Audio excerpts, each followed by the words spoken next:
Hai guys, balik lagi bareng gue Evan. Dan ini dia nih guys, Samsung Galaxy A25, HP terbarunya Samsung. HP pertama Samsung di tahun 2024. Dia ini masuknya ke kelas mid-range ya, dan ini dia adalah penerusnya dari Samsung Galaxy A24 yang kita udah bahas juga di tahun 2023 kemarin. Dan gue penasaran banget nih guys, apa aja improvement yang diberikan sama Samsung di Samsung Galaxy A25 ini, yang sekarang harganya tuh mulai dari 3.999.000 untuk yang varian RAM 128 dan 4.399.000 untuk yang varian 8256. Dan sekarang langsung aja ya guys, yuk kita unboxing. Kotaknya minimalis aja, simple, dari Samsung Galaxy A25 5G ini. Ini gua dapetnya yang warna biru ya guys. Ini birunya juga cakep nih. Jadi dia sekarang starting price-nya tuh naik dari 3,5 juta di tahun lalu yang A24, sekarang A25 harganya di 3.999.000. Sekarang yuk langsung aja kita unboxing. Varian yang gue punya ini yang varian RAM-nya 8128 ya.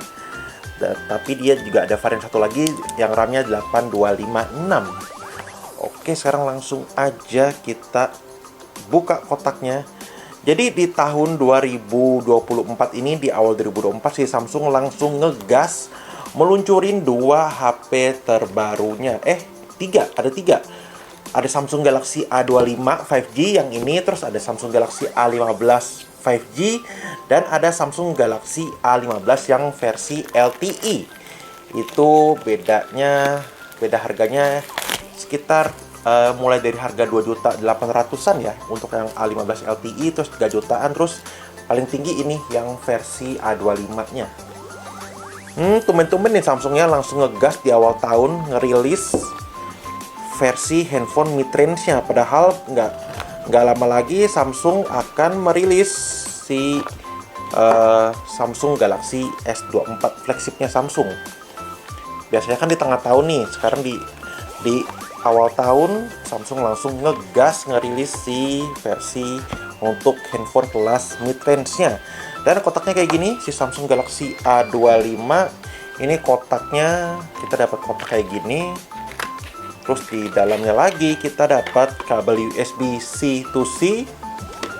Terus ini ada buku garansi, ada buku panduan. Yap, seperti biasa kita udah nggak dapat chargeran ya. Kotaknya minimalis. Gue penasaran banget nih improvement apa yang diberikan Samsung ya untuk si Samsung Galaxy A25 ini dibandingkan pendahulunya si Samsung Galaxy A24. Terus kita dapat handphonenya, kita terus sekarang di bagian bawahnya kita dapat SIM ejector aja kayak gini. Oke, kita simpen dulu SIM ejectornya. Oke, udah itu aja isinya, simple banget, minimalis. Dan ini ada yang beda ya. Ini untuk packagingnya sekarang pakai kertas paper kayak gini, kayaknya kayak kertas daur ulang ya. Beda banget sama yang versi sebelumnya yang pakai plastik biasa. Sekarang ini pakai kertas daur ulang. Ini bukanya gimana ya? Oke, mungkin ditarik, dirobek. Oke, dari belakang. Oke, nah kayak gini guys. Dia unik ya. Biasanya kan Samsung pakai plastik untuk pembungkusnya. Nah, sekarang pakai kertas kayak gini aja. Oke, dan ini dia Samsung Galaxy A25 5G. Wow, ini kebetulan banget, emang gue ngincer banget untuk unboxing yang versi warna biru. Dia tuh ada 3 warna, ada hitam, ada biru, dan ada kuning. Dan ini dia untuk yang warna birunya. Ini birunya cakep banget loh. Jadi dia untuk frame bagian sampingnya ini bezelnya sekarang udah full mengotak ya guys ya. Kalau yang A24 kan dia tuh masih agak ngebulet, udah mengotak tapi tuh kayak masih ngebulet gitu ya. Tapi kalau sekarang tuh udah bener-bener mengotak sempurna.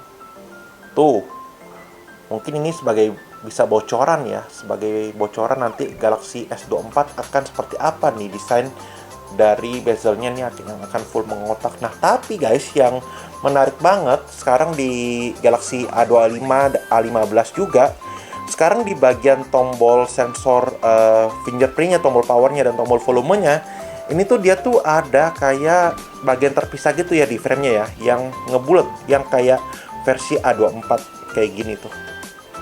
Ya, ini unik banget sih. Jadi emang nih untuk warnanya juga cakep banget, warna birunya, dan dia tuh ada pattern-pattern titik-titik kayak titik-titik pixel gitu ya. Dia tuh kayak pixel gitu, titik-titik-titik gitu. Dan cakep sih, ini dia juga finishingnya enak banget, finishingnya glossy, emang masih dari bahan polikarbonat ya pastinya untuk bezel dan bodi bagian belakangnya. Tapi ini untuk feel-nya nih mantap banget sih, dan pastinya solid banget ya. HP Samsung pasti finishingnya, build quality-nya juga pasti mantap banget ini sih. Dan ini untuk kamera utamanya, dia ada di 50 megapiksel, udah ada OIS juga pastinya. Terus dia juga ada kamera ultrawide-nya upgrade dari 5 megapiksel di A24, sekarang di A25. Untuk kamera ultrawide-nya tuh upgrade ke 8 megapiksel. Terus satu lagi ada kamera tambahan ya. Oke, terus di sini ada LED flash-nya. Ini cakep banget sih guys, warna birunya cakep banget. Terus di bagian atasnya nih ada mic aja, di bagian kanannya ini ada tombol power yang sekaligus jadi sensor fingerprint, ada tombol volume up and down. Terus di bagian bawahnya nih ada audio jack 3,5 mm, ada mic, ada USB-C, dan ada grill speaker. Nah, yang menarik ini grill speakernya nih modelnya beda. Kalau yang sebelumnya kan biasanya grill speakernya itu kan kayak ada beberapa lubang ya. Ini tuh desainnya lurus aja. Ini menurut gue sih lebih cakep ya, lebih minimalis, lebih kelihatan estetik, lebih kelihatan mahal gitu ya speakernya. Jadi lurus gini aja, bolong, cakep. Di bagian kirinya ada SIM tray-nya aja. Sekarang kita coba cek untuk SIM tray-nya bisa support kayak gimana kartunya. Oke, jadi ini dia SIM tray-nya, dia sistemnya hybrid ya guys ya. Dual SIM card atau satu SIM card dan satu micro SD. Oke. Cakep banget. Triple kamera. Oke, sekarang langsung aja kita jalanin untuk si Samsung Galaxy A25 5G.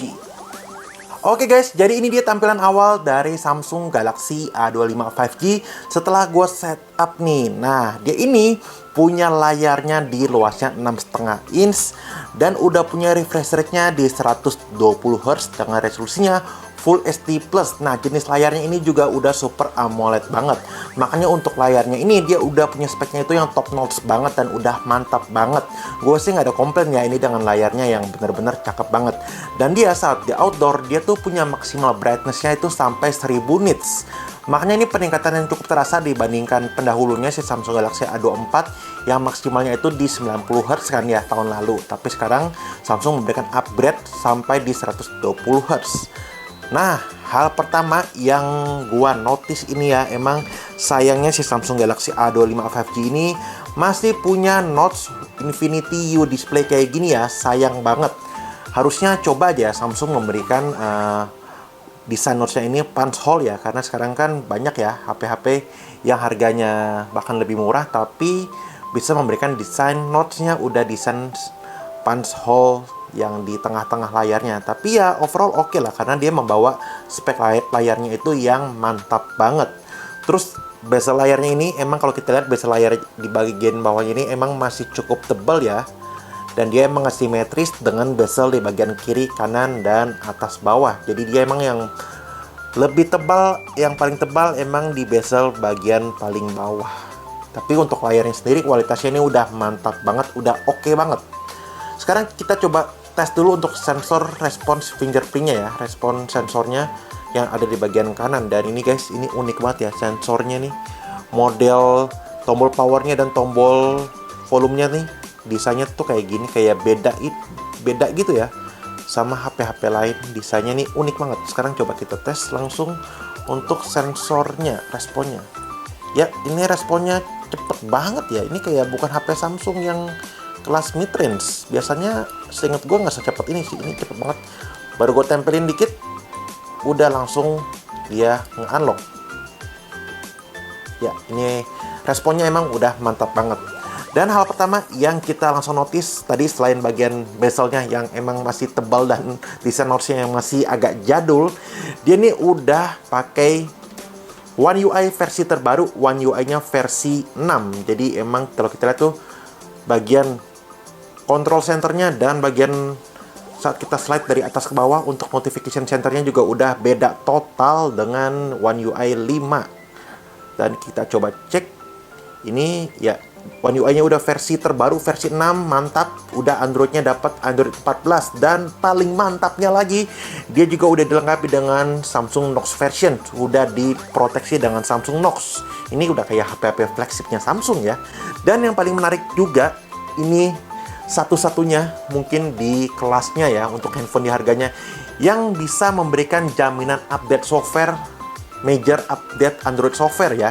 Itu tuh sampai 4 kali. Jadi kita bisa sampai update ke Android versi 18 guys. Ini gue sampai gugup ngomongnya, sampai speechless. Kita dapat update sampai 4 kali. Ini tuh udah kayak beli HP flagship ya experience-nya. Dan untuk security update-nya kita sampai dapat 5 tahun. Ini mantap banget sih ya. Untuk software-nya kita dapat 4 tahun, 4 kali update, dan security-nya dapat 5 kali, 5 tahun. Jadi ini emang udah bener-bener flagship experience banget sih yang diberikan Samsung untuk bagian softwarenya. Emang softwarenya Samsung sih emang udah nggak bisa dilawan lah ya dari user experience-nya dan optimization-nya. Ini udah mantap banget. Dan coba sekarang gue mau bandingin sama One UI versi 5 yang ada di Samsung. Ini dia, bisa dibilang kakaknya ya, Samsung Galaxy M34, yang keduanya ini punya prosesor yang sama dan harganya juga mirip-mirip, cuman bedanya dia menang di baterainya yang lebih besar di 6000 mAh. Jadi kalau kita lihat di bagian lock screen-nya, nah ini udah beda banget ya. Jadi bedanya itu ketika gue tekan lama untuk di lock screen-nya, kalau di One UI 6 itu kita untuk di bagian clock-nya dan untuk notification-nya, kalau di One UI 6 tuh kita bisa geser-geser sesuai dengan kemauan kita, dengan selera kita. Kalau di One UI 5 nih nggak bisa ya, kita cuma bisa atur besar kecilnya doang. Kita nggak bisa atur untuk posisinya ada di mana. Misalkan kita mau taruh di sini, agak ke kanan, nah ini nggak bisa di One UI 5. Tapi kalau di One UI 6 tuh bisa. Dan dia lebih banyak pilihan untuk stylenya, untuk lock stylenya lebih banyak ya di One UI 6. Untuk yang paling terasa adalah ini dia, untuk di control centernya. Nah ini kita bisa lihat guys perbedaannya. Nah ini dia bedanya guys, perbedaan jauhnya antara One UI 5 yang kanan dan One UI 6 yang kiri. Ini perbedaannya jauh ya, jauh lebih user friendly di One UI 6. Dan dia punya font juga berbeda. Dia selain udah punya UI yang baru, dia juga fitur-fiturnya udah lengkap banget. Dia tuh udah punya speakernya itu udah stereo ya guys ya, di bagian atas dan di bagian bawah. Dan menarik banget, ini Dolby Atmos-nya kita bisa aktifkan langsung di speakernya. Jadi nggak harus pakai handset ya, nggak harus pakai earphone. Jadi ini tuh udah kayak HP flagship Samsung. Di Dolby Atmos-nya kita bisa langsung aktifkan. Terus dia juga udah punya fitur NFC juga, udah lengkap. Nah terus tadi gue juga udah cek untuk skor Antutunya. Jadi dia itu si Samsung Galaxy A25 itu pakai Exynos versi 1280, which is itu adalah prosesor yang sama ya dengan Samsung Galaxy M34 5G nih yang diluncurin di akhir tahun 2023 kemarin ya. Coba kita cek untuk skor Antutunya dari Samsung Galaxy A25 5G. Ya ini dia, untuk skor Antutunya udah tembus 450.000, hampir 500.000, tepatnya di 467.000. Jadi ini emang skornya udah cukup tinggi ya untuk handphone di harganya. Nah sekarang kita coba ke menu kameranya. Nah ini dia untuk menu kameranya. UI-nya juga udah beda ya sama One UI versi 5. Nah ini dia, coba gua bandingin lagi. Untuk UI-nya beda banget dengan One UI versi 5. Dia di One UI versi 6 tuh jauh lebih ini ya, menu-menunya itu yang penting-penting itu ditaruh di bagian depan. Jadi kita nggak perlu repot-repot akses ke bagian menu-menunya ribet-ribet gitu. Ini udah langsung ditaruh di bagian depan. Kayak misalkan kalau kita mau ngambil foto 12 megapiksel atau 50 megapiksel, kita udah langsung ada di bagian atasnya, kita bisa langsung klik. Terus untuk videonya dia maksimalnya udah bisa di 60 fps di resolusi Full HD. Kalau di 4K dia maksimalnya di 30 fps aja, yaitu sesuatu yang sangat normal ya untuk handphone di harganya. Terus dia juga pastinya udah ada fitur Super Night, udah ada Night Mode untuk kamera selfie-nya di 13 megapiksel. Dan untuk kamera selfie-nya dia sayangnya belum bisa merekam di 60 fps ya. Untuk kamera selfie-nya dia mentok di Full HD 30 fps aja. Dan ini untuk mode lengkapnya udah ada mode Full, Panorama, Makro. Oh ya, baterainya dia di 5000 mAh ya. Pengecasannya juga udah cepet di 25 watt fast charging. Oke, jadi menurut kalian gimana guys untuk HP mid-range terbaru dari Samsung si Samsung Galaxy A25 5G ini. Fitur-fiturnya udah lengkap, desainnya cakep, tapi itu kekurangannya bezel dan desain notch-nya. Tapi selain itu, ini handphone mid-range Samsung yang menarik banget, apalagi dia dapat jaminan update software yang panjang pol, bener-bener mirip HP flagship. 4 tahun update software dan 5 tahun security update. Oke, jadi gitu aja untuk video unboxing kali ini. Nanti gua akan bahas lebih lengkap di video reviewnya. Jadi sekian untuk video kali ini. Jangan lupa klik like dan subscribe channel YouTube Gadgetpedia. Kita ketemu lagi di video selanjutnya. Thank you guys.